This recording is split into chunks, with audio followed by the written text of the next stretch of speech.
കനത്ത മഴയിൽ വടക്കൻ കേരളത്തിൽ വ്യാപക നാശനഷ്ടം. കണ്ണൂർ തളാപ്പിൽ കെട്ടിടം തകർന്നു വീണു. പാലക്കാട് ശ്രീകൃഷ്ണപുരത്ത് വീടിന്റെ മേൽക്കൂര തകർന്നു വീണു. കോഴിക്കോട് വടകര നഗരത്തിലെ കടകളിൽ വെള്ളം കയറി.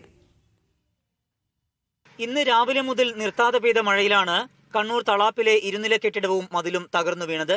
അപകട സമയം കെട്ടിടത്തിലോ വഴിയിലോ ആളുകൾ ഇല്ലാതിരുന്നത് വൻ അപകടം ഒഴിവാക്കി. പാലക്കാട് ശ്രീകൃഷ്ണപുരത്ത് കരിമ്പുഴ ആറ്റിശ്ശേരി ചാഴിയോട് മദ്രസയ്ക്ക് സമീപമുള്ള കളിക്കണ്ടതിൽ മുഹമ്മദിയുടെ മേൽക്കൂരയാണ് ശക്തമായ കാറ്റിൽ തകർന്നത്. തൊട്ടടുത്ത റബ്ബർ തോട്ടത്തിലെ റബ്ബർ മരങ്ങളും കടപുഴകി വീണു. കാസർഗോഡ് കുണ്ടംകുഴിയിൽ സംസ്ഥാന പാതയിൽ വിള്ളലുണ്ടായി. പൊയ്നാച്ചി ബന്തടുക്ക അന്തർ സംസ്ഥാന പാതയിലാണ് വിള്ളലുണ്ടായത്. കോഴിക്കോട് ഉള്ളേരിയിൽ തെങ്ങും വൻമരവും കടപുഴകി വീണു.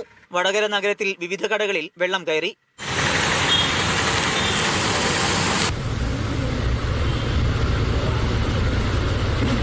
വിവിധ ബ്യൂറോകൾക്കൊപ്പം മീഡിയ 1 കോഴിക്കോട്.